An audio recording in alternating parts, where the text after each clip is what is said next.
The April 10th CPI report.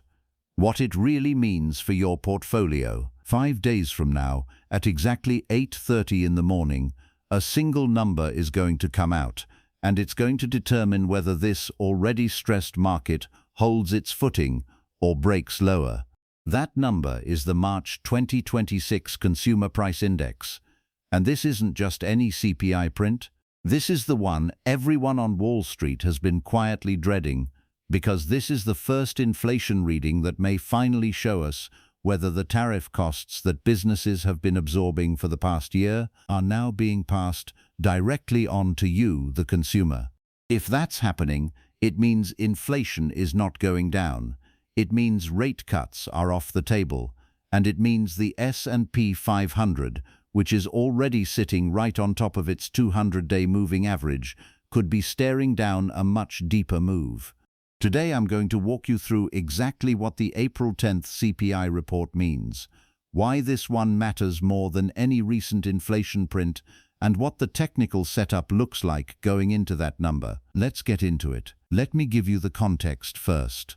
Inflation in the United States has been on a slow, grinding downward path.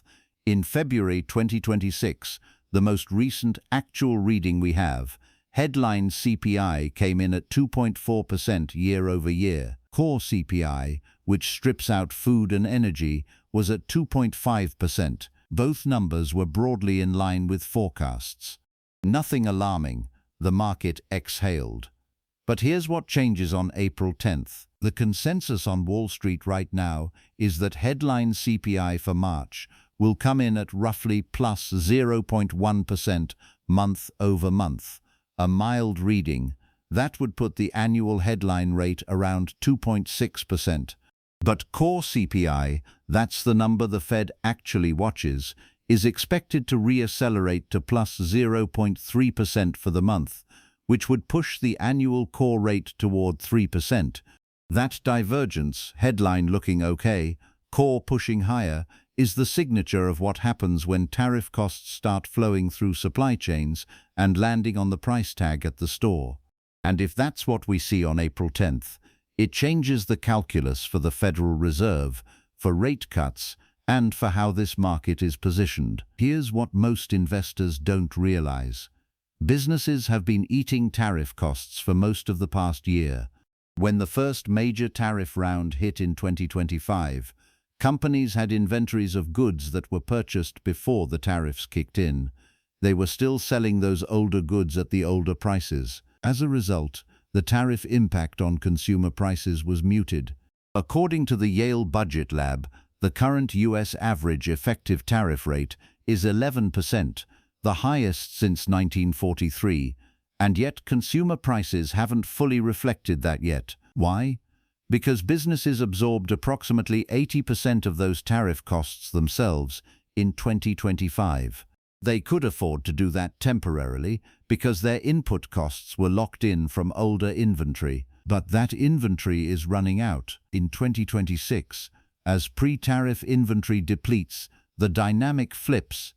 Businesses are now expected to pass 60 to 80% of those costs forward to consumers. Prices go up at the store, and CPI captures it. The April 10th report is the first reading that meaningfully covers March, a month when that inventory buffer had largely been consumed. This is not a theoretical risk. It's a timing question, and the answer may land in the data next Thursday. The Federal Reserve has been in a very uncomfortable position this year. Normally, when inflation is rising, the Fed raises rates. When inflation is falling and growth is softening, the Fed cuts rates. Right now, we have inflation that could be rising because of tariffs, while growth is simultaneously slowing because of those same tariffs reducing trade and squeezing business margins. That combination has a name, stagflation. And it's the nightmare scenario the Fed doesn't have a clean playbook for. As of the March FOMC meeting, the Fed's median projection still points to just 1 quarter-point cut in 2026. The bond market was pricing in 2 cuts, one in April, one in September.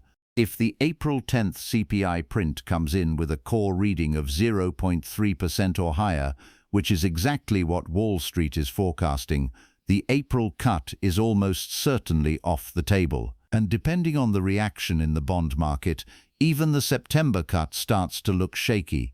That matters enormously for stocks. Markets have been holding up partly on the assumption that relief is coming, that the Fed will step in and cut rates before conditions get too tight. If that lifeline gets pulled, the equity market loses one of its key support pillars. There's one more dimension to this that doesn't get enough attention. Tariff-driven inflation isn't equal across income levels. Research from Yale's Budget Lab shows that lower-income households bear approximately 2.6 times the tariff burden compared to upper-income households as a percentage of their take-home pay. Why?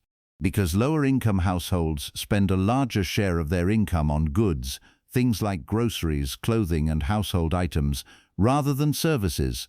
Those are exactly the categories most exposed to import tariffs.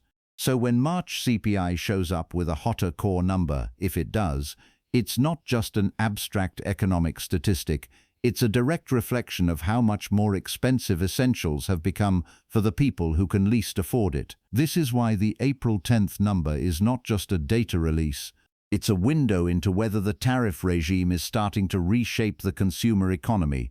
Let's look at the charts, because the technical picture going into this CPI print is important context. The S&P 500 peaked near 6,979 in late January 2026.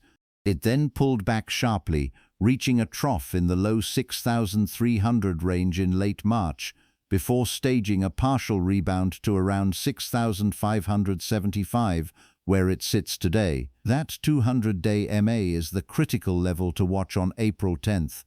If the CPI number comes in cool, headline at or below expectations, core not much above 0.3%, the market has technical room to retest that 200-day from below and potentially reclaim it. That would be a constructive signal. If the number comes in hot, especially core at 0.4% or above, the market likely retests the late March lows near 6,300 and the 200-day becomes resistance, not support. The NASDAQ 100 is in a similar position, sitting around 24,045. The key support level to watch is 22,500, a major structural level. A hot CPI that spooks high multiple tech names could accelerate a move toward that zone. So what can you actually do with this information? Let me give you 3 things to watch and think about. None of this is investment advice. These are things to watch, because being informed before a major data release puts you in a better position than reacting emotionally to it. Here's the bottom line. The April 10th CPI report is not just another monthly data release. It's the first real-world test of whether the tariff costs that businesses have been quietly absorbing are starting to flow through to consumer prices, and whether the Fed's already limited room to cut rates is about to shrink even further. The S&P 500 is at a pivotal technical level. Core CPI is the number to watch, and whatever happens at 8:30 a.m. on Thursday morning will set the tone for markets in Q2 2026. If you found this breakdown useful, please consider leaving a comment with what you're watching for on April 10th. I read every single one. And if you're not subscribed yet, this is the kind of analysis we do every week on this channel. This video is for educational purposes only and is not investment advice. Always do your own research and consult a licensed financial professional before making any investment decisions. See you in the next one.